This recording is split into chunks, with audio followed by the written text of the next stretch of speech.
Hello, I am making this video that has nothing to do with my website, but it's just some information I wanted to share and a little story to tell you. So, my family is from a small town, we call it up in the hill towns. I'm not going to mention the name of the town, uh, only because I am on the board and I don't have permission to speak publicly.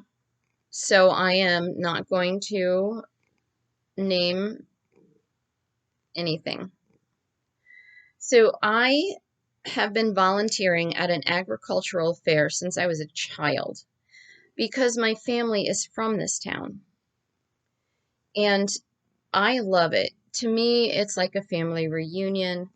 When I was a child, all my cousins and distant cousins, we would all enter artwork and baked goods and vegetables in this fair, and it was fun. It was so much fun. It was a friendly competition, and we all baked with our parents. We learned how to bake, but when we baked for the fair, we baked by ourselves because, we were entering the products.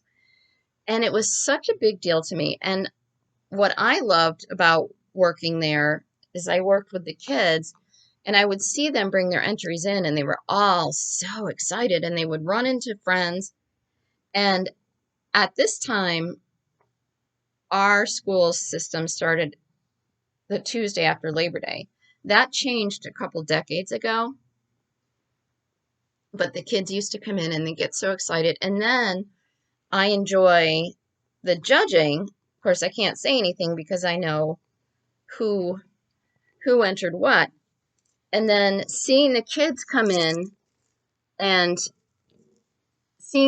come in and looking at what they entered. And I got a ribbon. And it was so important to them. And what's really cute, oh my gosh, she's shedding. What's really cute is if there was three of one,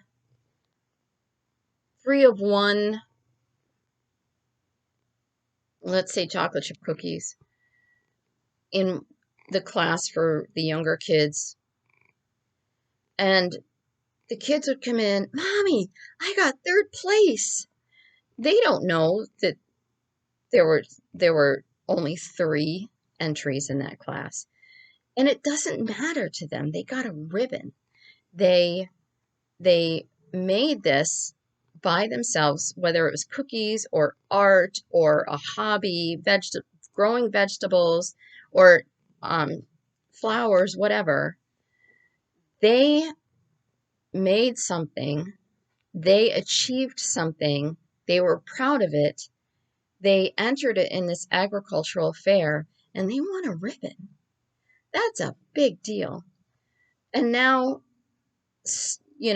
a couple of years later, years, not, well, decades, but years, families don't participate that much anymore.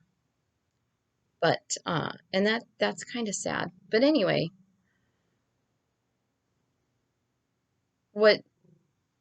so last year, pretty much everything was canceled because of COVID.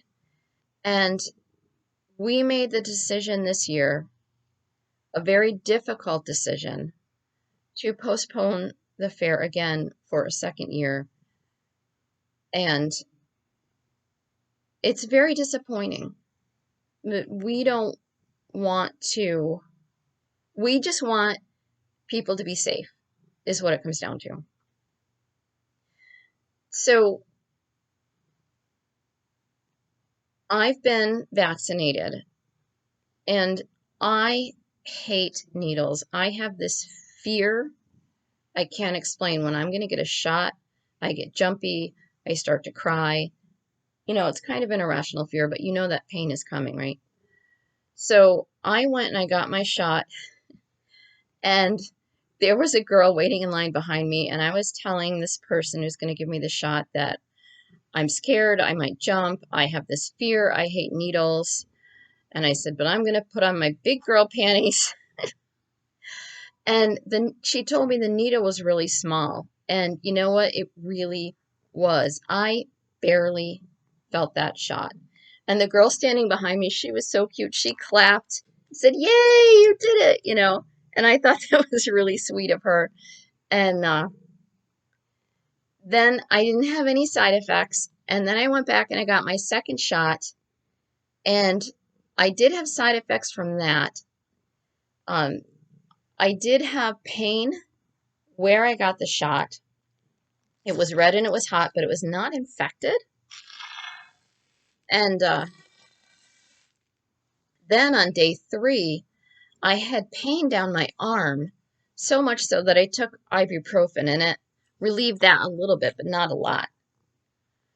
But I wanted to encourage people who haven't got vaccinated to consider it.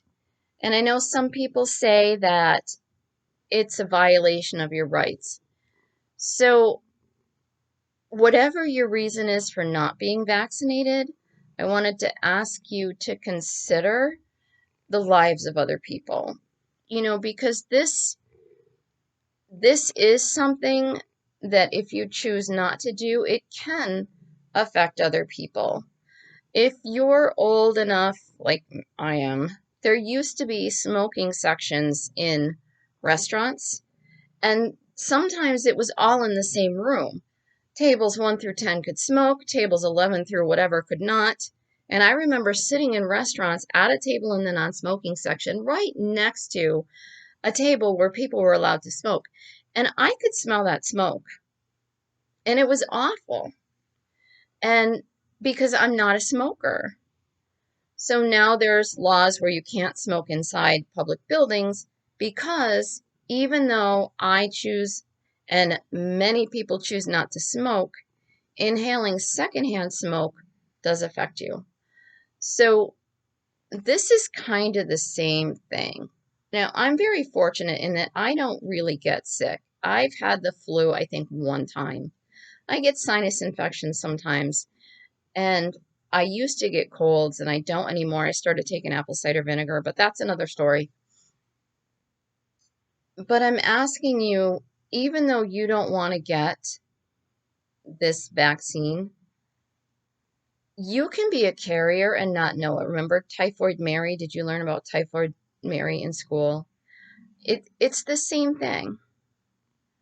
So the shot is free, and you do need to sit and wait 15 minutes because you want to make sure you're not going to have any adverse side effects. And if you do, that you can get the attention that you need.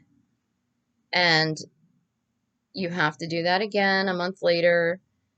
But I'm asking you to consider, if you're not going to do it for yourself, do it for other people. Do it for people who love you. Kind of like these smoking commercials you see. These people who smoked, who are now sharing their debilitating side effects and asking you or suggesting, if you don't do it for yourself, do it for those who love you. So it's the same thing. So I'm asking you to please get vaccinated. Have a great day.